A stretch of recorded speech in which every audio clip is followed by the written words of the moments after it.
Hello, everyone, and welcome to the LOADOUT, presented by the Daily Dot. That's capital T, capital D, capital D. Please remember every single bit of that. I insist that you do, as a matter of fact. I really must implore you to remember all of that.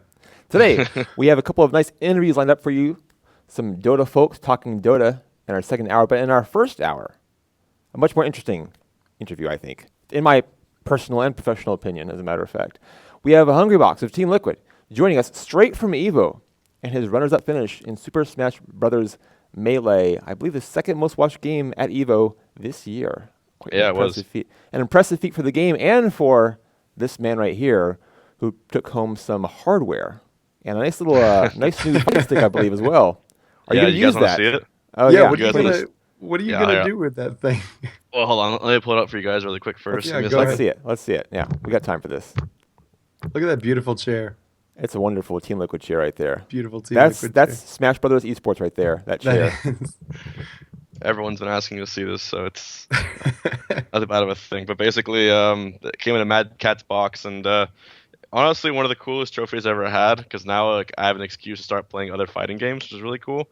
But yeah, it's just super, as grandiose as you could expect. It's literally a golden fighting stick, and it actually has Melee engraved in it in the middle. So, or on the side rather. So it's just really, really cool. that Like is it a really ton. cool. Yeah. Huge shout outs to the Evo team for giving me that, and it says Melee right there on the side. So let's That's play awesome. backwards now. But it's No, really that was perfect. It's Yeah. excellent. Named for a game you can't use it with, but still a really cool prize. No doubt about that. Get some Street Fighter V going on, I guess, now with the beta coming out. It's a good opportunity. Yeah, for actually, you. I used Rufus in Street Fighter 4, but I suck so bad at that game. Maybe I'll try picking up again when Street Fighter 5 comes out. Well, If everyone's you want gonna to continue suck to in the piss new people one. off playing fighting games, I suggest you pick up Relento because there was another player who was getting some love, if you will, if we can call it that. Yes, our good Yeah, friend I know. Memo. Playing I can Valente totally on Street relate. Fighter. Yeah. Memo with his run that he had. So, Hungrybox, how does it Yes. feel to have returned as the runner-up from this year's Melee tournament at EVO? I mean, it was a really amazing feeling. Obviously, we all wanted the victory. We all wanted the championship, the trophy, because it was one of the most important tournaments in a long, long time, considering the build-up to everything. But I definitely overcame a lot of demons this event, and I was able to, prove a lot of things to myself and others just by playing and competing my best. There has been a lot of practice and work going into it.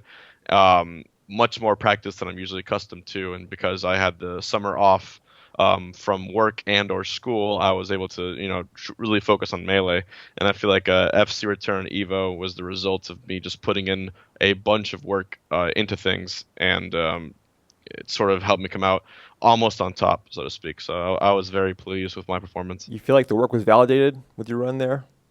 I feel like it was, there was a lot of just understanding and sort of analyzing my old matches and trying to optimize Jigglypuff. So the Floridian thing to do now is, optimize Falcon, optimize Sheik, optimize Samus, optimize Puff. And the way to do that is just see, at what times does my character have faults, if any at all, and at what point should I completely and drastically change everything that I've, done for the past 5 years due to the fact that I am yearning for this victory and I'm willing to put basically everything on the line. So those are the sort of questions that I had to ask myself going into this. Well, I think it was pretty obvious, just how much this victory meant, this tournament meant to you and how much preparation went into it, especially after that just incredibly emotional moment after you beat Leffen. I was standing in the back of the crowd and I could see you from up there, and my cameraman was actually up front and captured that moment perfectly. But it was so cool to see somebody so passionate about the game the way you jumped up and you kissed your girlfriend, and you actually talked about that being sort of a project for you, a project trying to beat. Were you speaking about trying to put together a plan to beat Leffen specifically, or just Spaceys in general? So the thing is, Fox is such a good character in the game that it's no longer the Is Jigs he? versus Fox matchup. Oh, it turns out, just by a little bit, yeah. But so he has so many options and viability that's no longer the Jigs versus Fox matchup, but the Jigs versus Leffen matchup, the Jigs versus Mango matchup, Jigs versus Armada. They're all wildly different characters, and it's even though they all play Fox, they are different players and different characters because of that. So for each individual person, I had to come up with sort of a game plan. And I think the reason I got so excited for being Leffen above everyone else, it wasn't even like a personal thing. It was just that I've had moments like Apex 2015, for instance, where if you don't make it to that semifinal match, and if you lose your quarters match, or God forbid, but like beforehand, it is really like sucky and stressful because when I beat Leffen, that was a guarantee that I would be going to the day 3 final day big stage, and I had flown out all of my friends from there. We raised money to fly out all those people, and then I was really pulling out all the stops because last year, EVO 2014, I had one friend from Orlando who was there just tagging along the whole way, supporting me. And that was all I needed, was that one person supporting me, because like mentally you have to be in the right place in a tournament. And, sort of Smash Bros, everyone has got their friends and sort of their groups and cliques and stuff. And a lot of the times, even while Florida is doing their own thing and I'm sort of just like on my own meandering through the event. So having my close friends there was really great for me. And, getting to go to the final day, that meant that they could go too, because, the final passes were all sold out and we all had 2-day passes. So I was really happy that I could give that to my friends and experience that. And that's why I was like maybe so ecstatic. It was just a big weight off my shoulders. Like I didn't want to let them down, sort of thing. So I think it was very misunderstood by a lot of people. But I get very excited when I win. And I put a lot of my like mental state into the game, and like it means more to me than a lot of people realize. So I mean that's probably why. So not only did you get a fight stick, you also got free tickets for your friends. Yeah, exactly. Yeah, Even better. It was a great time all around. I remember speaking to you after Big House 4, actually, out there in Detroit. I interviewed you, and I remember just how much it impacted you to lose. And so I knew, especially when you jumped up, I'm like, just as somebody who's spoken to you before, I knew what that win meant to you. But I think even just in a general sense, looking around, you could see what was going on screen with Leffen. And I took a second to look around the crowd, and everybody sort of realized like there's something sort of special happening here. This isn't the Hungrybox that's struggled, and then maybe he runs into one of the spacies, and then things get difficult. Won't he end up in the top 8? And I don't think we can get around talking about. You talked about preparing special strategies. Right. The incident with Armada. What was, feel free to set the record straight. What was the plan going up against Armada? Obviously, a lot of edge hogging in there and sort of looking for your opportunities. What was the plan of attack to beat the guy that eventually became the champion?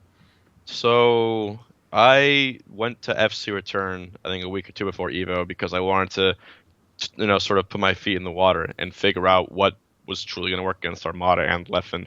And that tournament, I actually 3-1'd Armada utilizing a mild camping strategy. I would sort of go on the edge and wait for him to sort of slow down, because yes, you can get the lead and go on the edge of the game and have him approach you, but that doesn't always work if the Fox knows what they're doing on the edge. So there still has options around it, but at the least you can slow down a Fox player who has full momentum. Another thing people don't realize is that that's one of the main reasons I was doing it. And EVO, it didn't really work against Armada because I believe he had sort of understood what he was doing wrong during the match. But there was one player I was honestly saving that strategy for, and that was Mango. Like the moment I get the lead, if I go towards the edge, I predicted Mango would approach me and probably kill himself, and that is a fact because I knew. It is exactly what happened. If you look at some of our old games, he sort of sometimes he moonwalks off the edge and goes for a crazy up air, but he's very, very good. So it usually lands or hits or a back air or something that a puff player like me that wouldn't expect. And I didn't expect it. But the fact of the matter is, statistically, if you're on the edge and you do a crazy approach like that, there is a chance you will flub it and you will SD. And I can ask anyone, I can ask them, if I was not on the edge when I was up a stock, would Mango have approached me with a huge falling back air and all or nothing? No, he wouldn't have. And he killed himself because I was on the edge. It happens. People get riled up, And and I'll put this on record here too. Do you want to know why I even considered edge camping at EVO 2015? You know what it was? It was because after CEO, where I got destroyed by Mango and Armada, Mango went up to my friend my friend Danny, and he said, I'm always going to beat Hungrybox. He plays the exact same way every single time. Unless he changes it up like crazy, he'll never beat me. And guess what I did? I changed it up. I got all the hate for it, but it worked, dude. So I was like, well, there you go, man. Like, it was a hypothetical thing that I thought would actually work out. And it was like, screw it, man. Like, I just want to get one win, and I might as well do it stopping 3-0. So And here you we might as are. well do it on the biggest possible stage with the highest conceivable stakes. I mean, Exactly, and yeah. against Armada, I'm not going to edge camp him anymore because he knows how to fight it. But against Mango, hell yeah, I'll edge camp him. He doesn't know how to fight it, Now, not in that yet match at least. So against until he Mango, does, you yeah. actually had some success against him when you got more aggressive. Were you ever tempted there to just kind of turn it on and go after him, or did you stick to the plan, like you were going to just stick to it no matter what happened? So are you referring to Armada or Mango? Mango. Yeah, I mean, I knew like the moment I got the lead, I would do it. But if you realize, I didn't get the lead in game 1 at all, and in game 2, I didn't get the lead either. I had to work for that. I had to sort of stay not on the edge hanging, but sort of stayed near the edge and wait for him to approach me. Games 1 and 2, there was no camping involved. Game 2 was a clean win. And game 3, when Mango choked, I took advantage of it, like any sane player would anybody do. would do. Yet, when I do it, the entire world loses like their heads. They think like, oh, he's the death of Melee. I can't believe he would do this to our cherished grand community. And I'm just like, guys, victory is pretty awesome. Like, you're not gonna win the fans over, dude. It's EVO, man. Like, winning EVO is like the greatest thing in the world. And I got so close again just by reevaluating my playstyle and trying to try a new thing that would work. I knew it would happen. I sort of called it career suicide in certain cases because I knew how people would react. But I don't know. A small part of me was expecting at least a little more understanding. And I got a lot of support. I did too. There's a lot of people who were all for it and stuff. But the people who didn't like it, man, I can't believe how infantile some people are acting about it. Well, and I think it needs to be said. I think credit needs to be given where it's due because in that match against Armada, you did edge camp, which was the right move in that matchup. But it was sort of taken to an extreme degree because Armada was camping you back. But that's not really what people in the audience saw. They just saw, oh, this Puff is floating around. It's like okay, well, it's dangerous for a Puff to rush down a Fox. That's just a fact of life. And Armada could be going in and going for a kill. Really, the onus is on him with his speed and mobility. And yet it just didn't happen. So what is it about that scenario that causes people to hate the Puff and not the Fox for duplicating the exact same technique?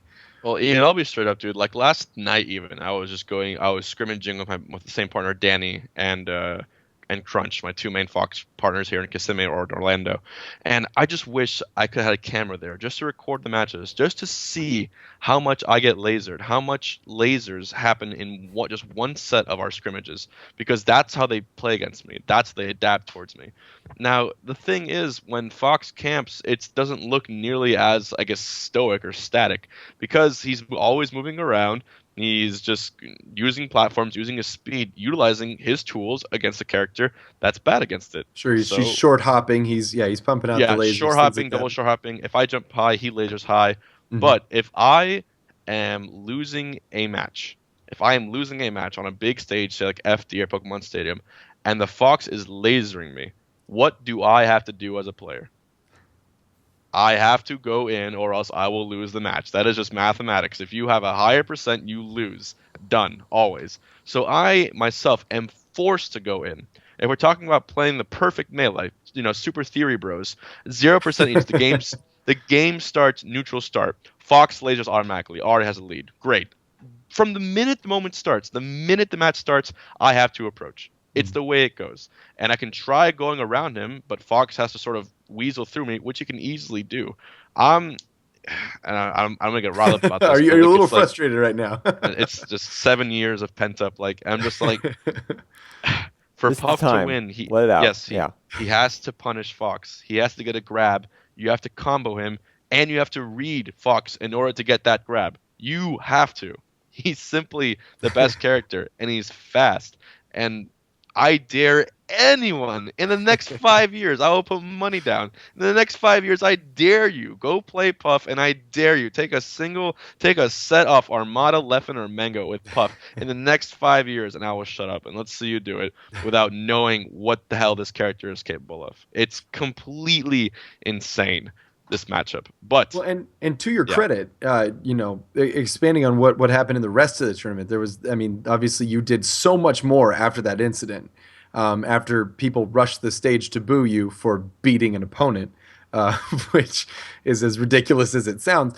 I sort of sat in my chair and I watched your playstyle sort of morph, because at first you were doing the ledge camping, but then you started to make inroads, doing more than just doing the floating bears, that sort of thing. You sort of stretched your playstyle beyond that typical, float and jab that Jigglypuff does. And we saw a lot more of you rushing down, comboing into things, and finishing stocks without your rest. What did something shift in your playstyle between now and then? Because from a spectator standpoint, it looked like you just hit another gear that didn't seem to exist on this character. I mean, that's exactly right, and that's all it was. It was truly optimization. I can't no longer just trade arrows with Fox all day. You have to do mix-ups, and mix-ups are good because I can talk about it and still not worry about revealing my true strategy or pattern. It is the better you are at mix-upping, the better you are. You can't just wave dash all the time, wait for a grab. You can't just aerial all the time, wait for the grab, and you can't just rush down with nairs and little jabs and little pokes here and there, or just do footsies the entire game.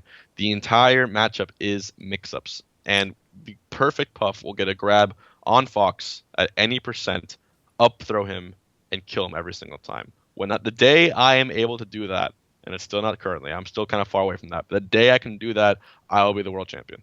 Guaranteed. Because every other matchup I feel like I have figured out already. But Fox, you have to play perfect, and God knows I'm far from that.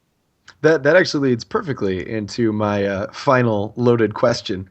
When I spoke to you at Big House 4, I know that you were quite upset, and so maybe it's not fair to take what you said there, as gospel. But I remember there was sort of this air about you that you felt like, is this it? Is this the end of my career? You've got an awesome job lined up as a chemical engineer. You're going to be making lots of money.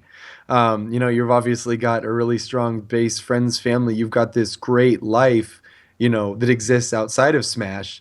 And yet you've won, even though you've talked about how, maybe this is the end of me for Smash. You've won 3 titles this year, and then you finished runner-up at EVO.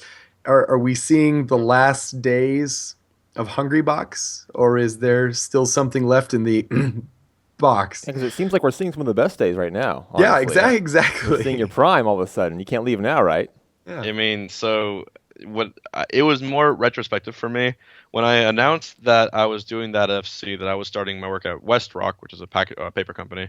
I went to school for 4 years to get my degree to have security in life. My philosophy on life has always been, I'm not a gambler. I just can't, I never like winning things just by luck. I like earning it. I just feel more secure about it. And so for me to be a pro smasher was honestly not even a life intention of me. It didn't really fit in with the person that I was. And that's probably why I am so different from the other top players. That's maybe why I still get so emotional all the time. That's maybe why every game to me seems like I'm just battling with a life or death situation, because I'm just so, enraveled in everything that Smash has done for me. So when I was in school and during my internship at Dial Soap, or Henkel rather, last summer, I got second place at EVO too. That's while I was doing an internship and had a job and working, because I was able to get a day off and, sort of work at that and plan for it. And when I was in college and school, anything I did from 2011 to 2015, that was during my time as a chemistry student, and that was far more time consuming than being a worker. So I believe I will still be able to be a pro smasher, and I believe I'm actually not going anywhere. But when I do start, the scenes that I will be in, the location will be the true problem here, because I will be sometimes in the middle of I can't really curse in this stream, I don't think, but I'll be in the middle of nowhere. Just fucking curse. Middle of buttfuck nowhere. Yeah. Middle of buttfuck nowhere. Yeah. In Alabama, I think, North Alabama for 6 months, and then I'll be in Northeast Florida, far away from Smashers, for 6 months. For 6 months, I'll be in Atlanta, which is nice. I'll have Smash there. And then for the last 6 months, I will be in, I believe, in Aurora, Illinois. So I have four different locations I'll be living that for the next 2 years in a rotational program.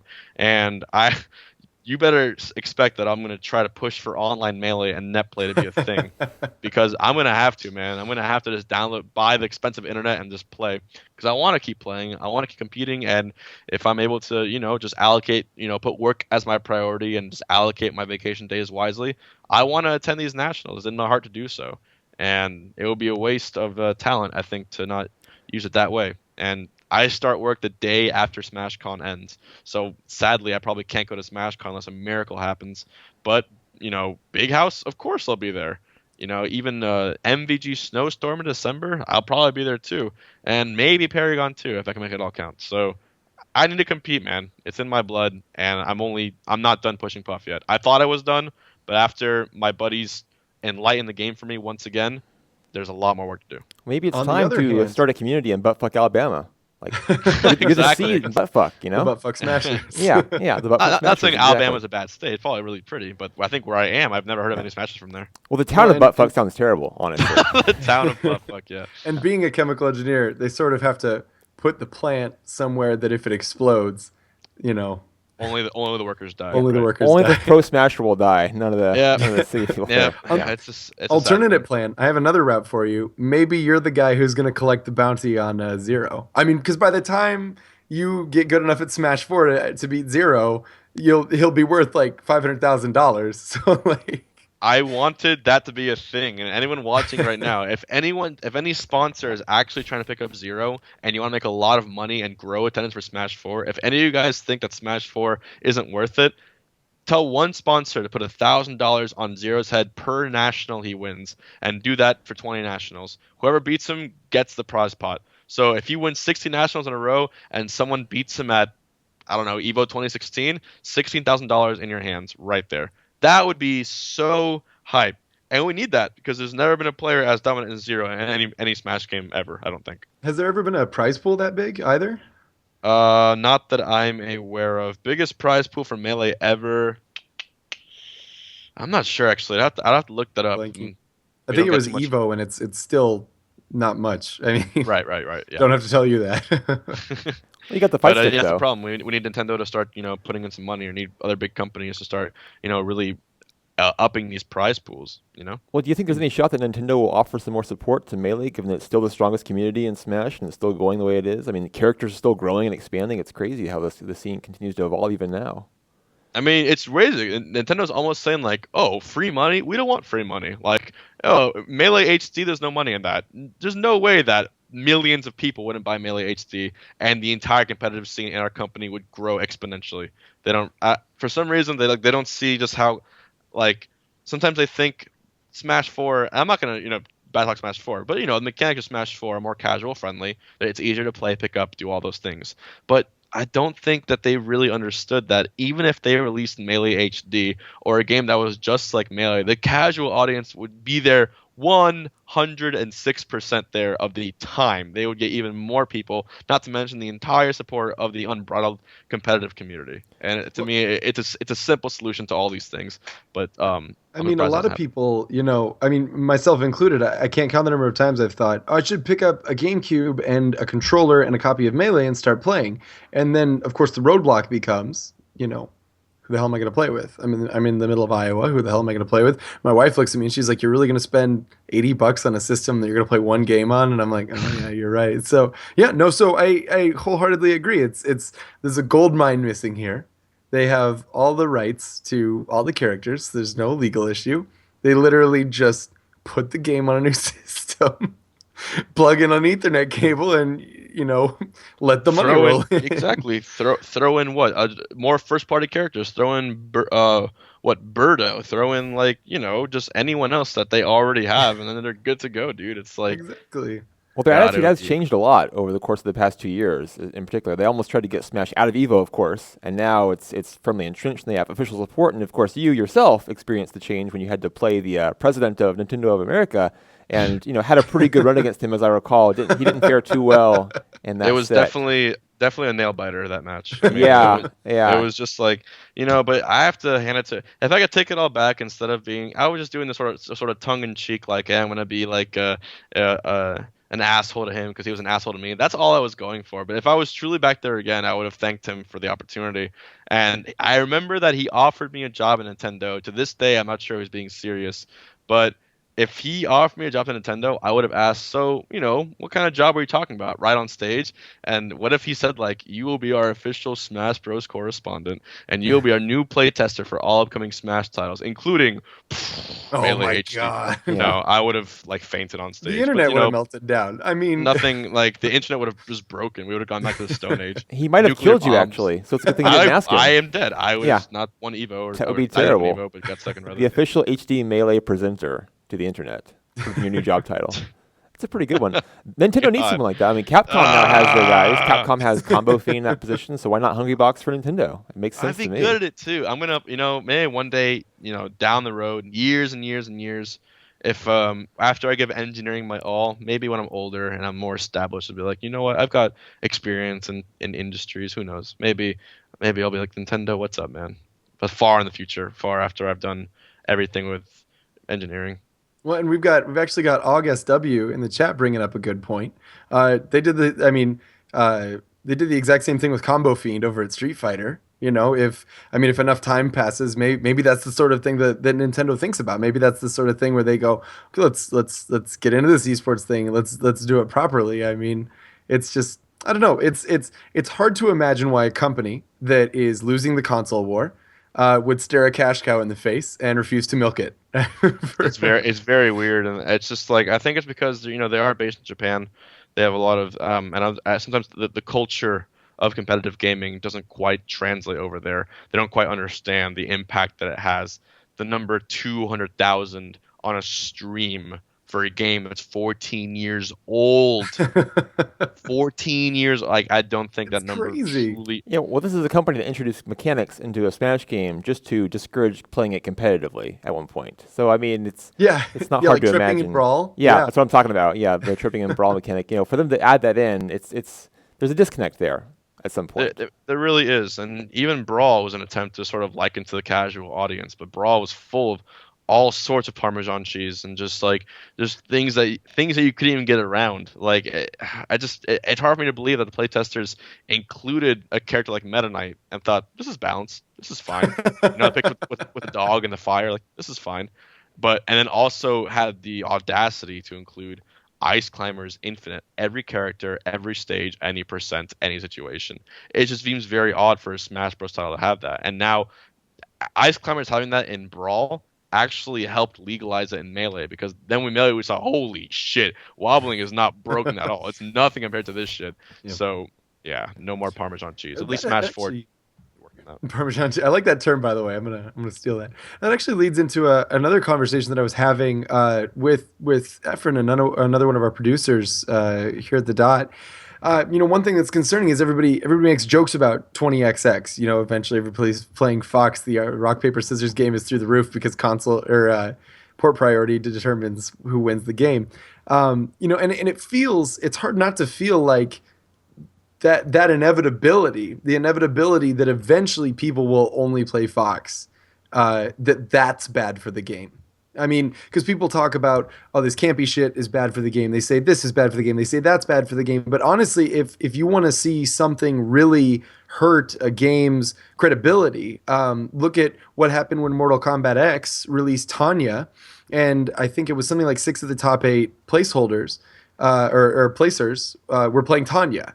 That's what causes a game to become extremely stagnant. And as fast and as interesting as Fox Dittos can be, it seems like Melee, I mean, as crazy it is to say this, 14 years later would have even more legs to it if you could do something like maybe balance, for example, Yoshi a little bit more powerful. If you could maybe, take a couple frames away from Fox to sort of balance the playing field. I feel like in a culture where games can be continually refreshed thanks to balance patches, thanks to DLC and stuff like that, a game like Melee has more of a place than it's ever had.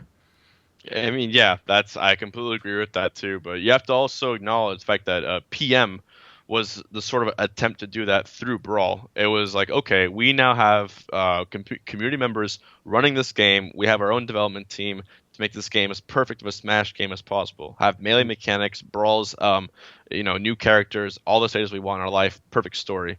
And it was going well too, but even with PM, legal issues aside, almost rest in peace. It's sad that Twitch, sort of had to do their things because of their Nintendo partnership. It's just the way it had to go. Legal issues are never always avoidable. So, but PM, you have to respect their efforts. It was such an amazing thing to almost do to truly have what they thought was the ideal Smash game. But even with PM, you still had times where the first build, Sonic was just insanely broken. The second or third build, you had Project Mewtwo, where Mewtwo was just so much better than every other character.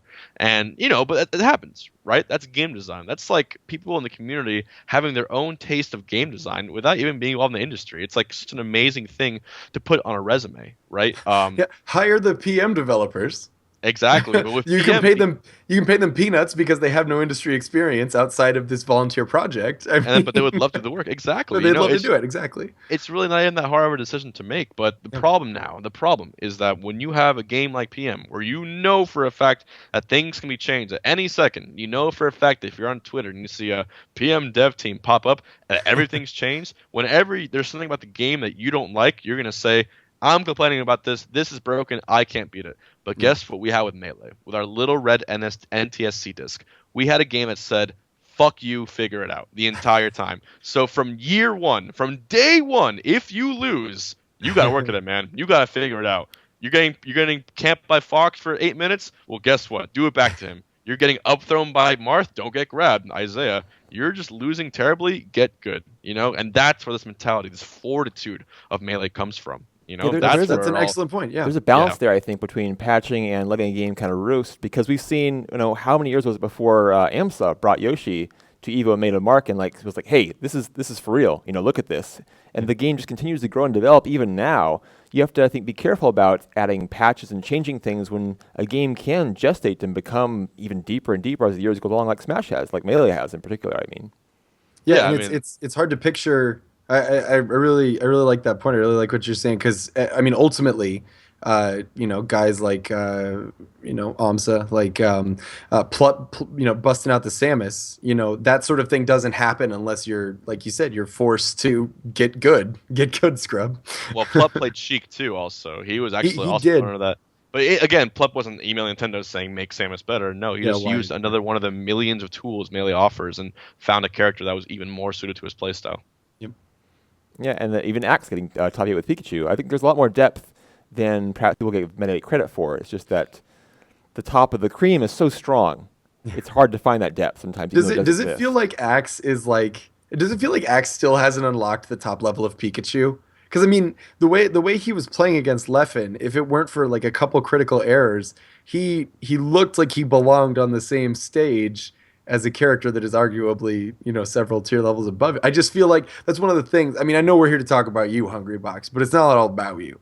But yeah, no, it was cool to see a kid, of course, but it's cool to see once again these guys coming up and like you said, just taking an environment that's closed where all you can do is get better.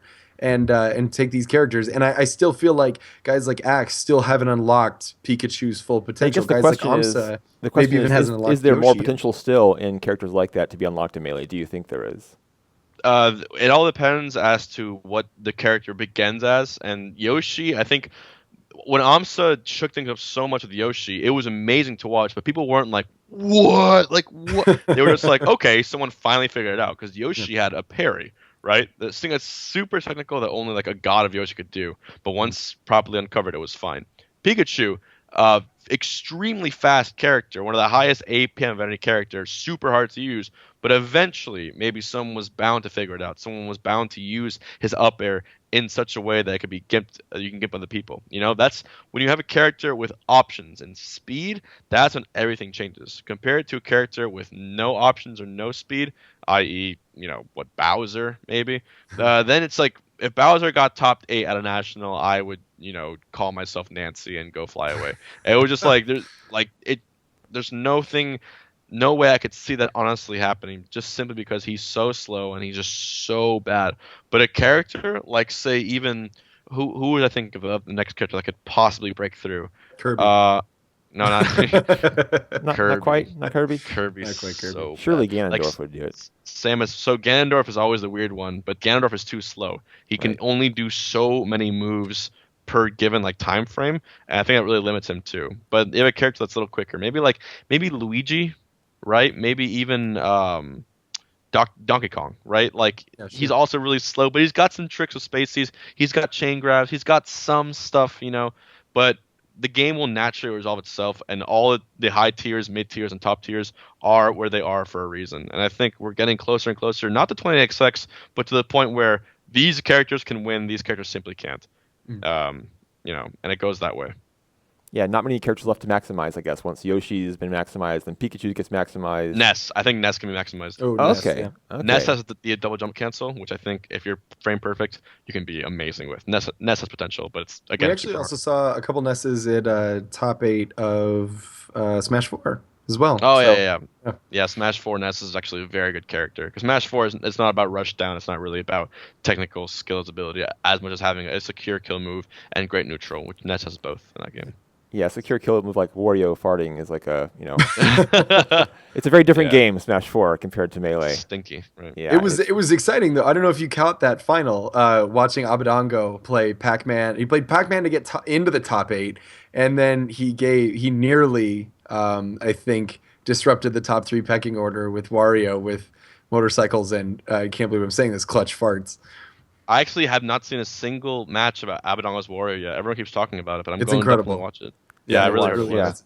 Yeah, speaking about the transition between Smash 4 and Smash Melee, like, if you were to go to 4 today, because I think people often consider the Smash games, if they're outside the community, to be kind of the same, they kind of merge together.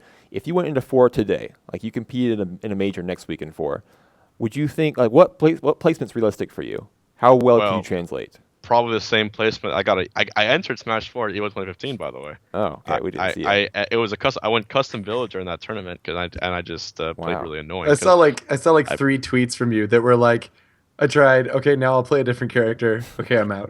Yeah. Hey, I got one stock. I was like 120%, one stock against the last guy in my pool to make it out of pools into the next bracket, and I barely lost it. So, I was trying to use Villager because he's actually a good character, and Jigglypuff I think is just awful in Smash 4.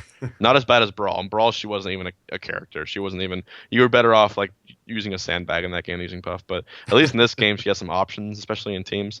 But yeah, I don't know. Smash 4, it's getting less and less for me. But I'm gonna keep trying, just for fun. Why not, right? I'll play Villager. I'll just have fun with the game. Villager's fun. If you have fun overall, that's important. Yeah, it's not You can going away become either. the Justin Wong of Smash games because Justin Wong plays just like every Capcom game. You can. Oh yeah, well that's you more just- like Zero or Wizro. Zero is like the best at 3 Smash games, or was the best. So it's just crazy. You heard it here first. Hungrybox, the next Justin Wong. I hope. I wish. Wait, would you be Justin Wan? All right, guys. All right. Thank you for joining us, Hungrybox from Team Liquid. We really enjoyed talking to you until Ian had to make a joke, and then it all went downhill like that. That quickly. Yeah, you ruined the whole show, unfortunately. Thanks again though for joining us. It was a really good conversation. We enjoyed having you here, and congratulations again on second place and a new fancy controller or fight stick to practice some. Thank you. And you guys, actually, one last thing. Oh, I don't know if I have it here, but. Wait, yes, I do. Let me check. Did you get us fight sticks? Is it a metal? No, I'll show you what I got. That's too generous. I hope it's the metal. I want to see the metal actually, like the real legit, like Olympic, but not Olympics because it's actually Evo metal. Is that it? I don't think that's it. No, it's like the 15th time I've showed this on stream. But when I was at the event, before I went to Evo, me, Left, and Armada did a stream together, and we raised a lot of money to fly out people. We flew out a guy from Canada named Anjo. He was a guy trying to make a community go forward, and he was really happy to go, and we welcomed him out. It was great. And when I was at the tournament, he approached me on Saturday, and his friend came up to me, and he said, "Hey, listen, this is yours." And he gave me this right here. And it's actually a custom Puff controller, headband controller. It's like pink and shiny, and it has a headband actually built into the back. So it's an entire. God. It's like literally not only the coolest looking controller, but the best feeling controller too, just by coincidence. Really? And literally, shout outs to Edmonton. Literally, I stop using my controller and just switch to this one. And I use this one to get in the top 8 and to get second place at EVO. That's so awesome. Shout outs to the Edmonton scene. Wow. That was like some crazy karma stuff, but That's really so cool. some of the best fans out there. Really great guys. Canada, Edmonton, Alberta, so dope. I'd be afraid of breaking it. It's like Yeah, you gotta yeah. put it in a box and preserve it like on a little plaque or something like that. Just like I'm gonna preserve this fight stick right now. I gotta put it Yeah, back into that's this beautiful. box really quick. Yeah, you Don't do. wear it down too fast, right? Yeah, you do. Of course not. Why would I want to do that? Well, if you like the interview, if you like the show, follow the channel down there. Back with Yes. more interviews very soon. In the meantime, we're going to show you a video of an interview we did with PPMD at EVO, live at the event, where he talks Didn't you about beat all him? kinds of things. Didn't you? PPMD Craigasm. I beat him at EVO, but you know what? Don't worry about that. He's still Yes. PPMD Craigasm. He's still amazing. An interview with a man who lost to Hungrybox. You know, we peaked here. Now we go a little bit further downhill. So yeah, stick around for that. Thanks again to Hungrybox for joining us, and stick around with the show. We'll be back in a few No minutes. problem. Later, guys.